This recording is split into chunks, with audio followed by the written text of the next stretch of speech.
नमस्कार दोस्तों, मेरा नाम डॉक्टर ब्रजेश गुप्ता है। मैं एक क्लासिकल होम्योपैथिक प्रैक्टिशनर हूँ। मैं प्रैक्टिस करता हूँ पिछले 13 साल से हर्षनगर कानपुर में। आज हम लोग जो डिस्कशन करने जा रहे हैं उस टॉपिक का नाम है सेंसरी डाइट फॉर ऑटिज्म।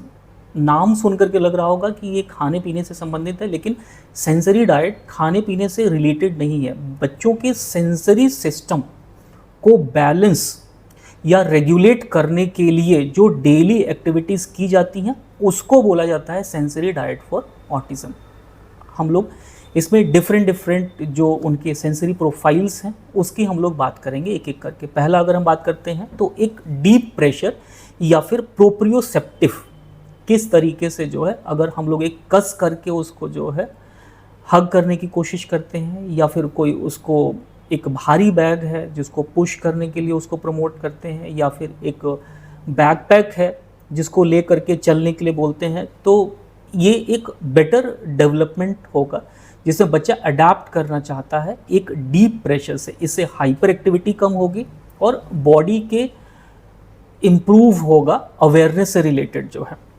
और अगर वेस्टिबुलर मूवमेंट देखते हैं तो बैलेंसिंग के लिए हम लोग उसको स्विंग्स पर झुला सकते हैं, ट्रैम्पोलिन पर उछलने के लिए कह सकते हैं।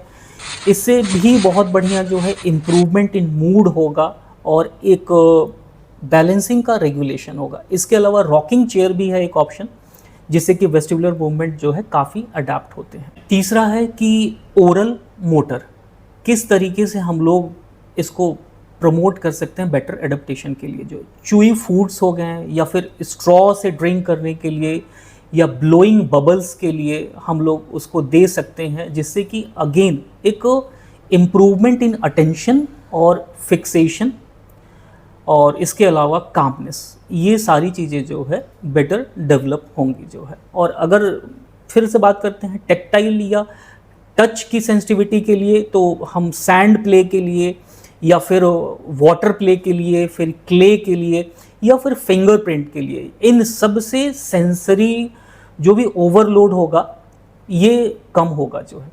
इसके बाद अगर हम बात करते हैं ऑडिटरी हाइपर सेंसिटिविटी की, तो म्यूज़िक के लिए हम थोड़ा सा देख सकते हैं कि कामिंग म्यूज़िक हो गया या नॉइज़ कैंसलिंग हेडफोन्स हो गए, तो भी बहुत बेटर जो है मैनेजमेंट ऑफ द सेंसिटिविटी होने से बैलेंसिंग और कामनेस डेवलप होगा। लास्ट है कि विजुअल्स को किस तरीके से हम लोग को मैनेज कर सकते हैं।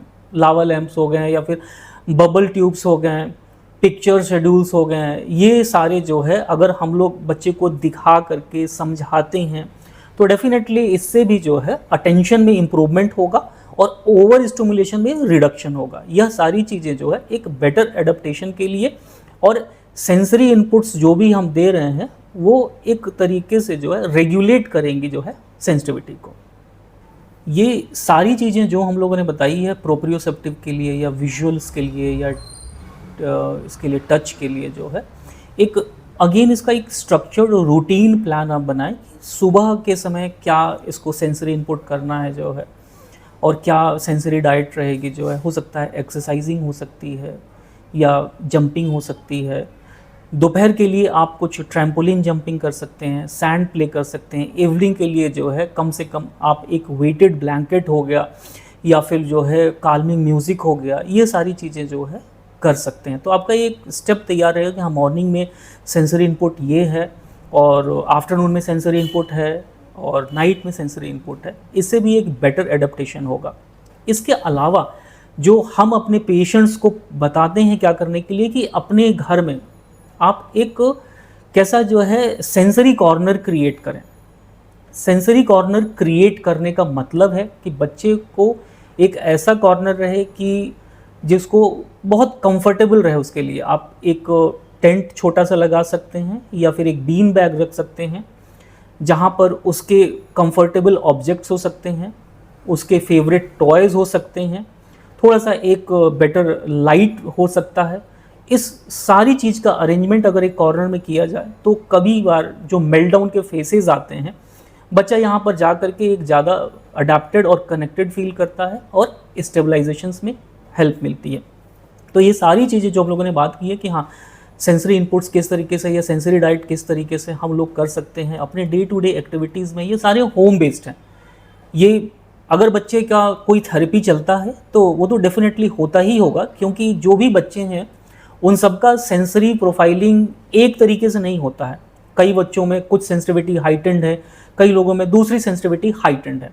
तो सभी बच्चे को एक इंडिविजुअलाइज ट्रीटमेंट ऑप्शन मिलता है जब वो थेरेपी करते हैं। लेकिन बीइंग अ डॉक्टर जो हम गाइड करते हैं, एक नॉर्मल होम बेस्ड टेक्निक्स उनको बताते हैं कि आप क्या क्या कर सकते हैं जिससे बच्चा आपका बेटर अडेप्टेड रहे और ज़्यादा बेटर रिस्पॉन्सिव रहे। और इन सब चीज़ों में होम्योपैथी का भी एक बहुत बड़ा योगदान है कि किस तरीके से कॉन्स्टिट्यूशनल ट्रीटमेंट से एक बच्चे को बेटर रिसेप्टिविटी बढ़ती है और बच्चा एक रिस्पॉन्सिव बनता है और इन सब चीज़ों का एक बेटर रिस्पॉन्स आता है। Thank you.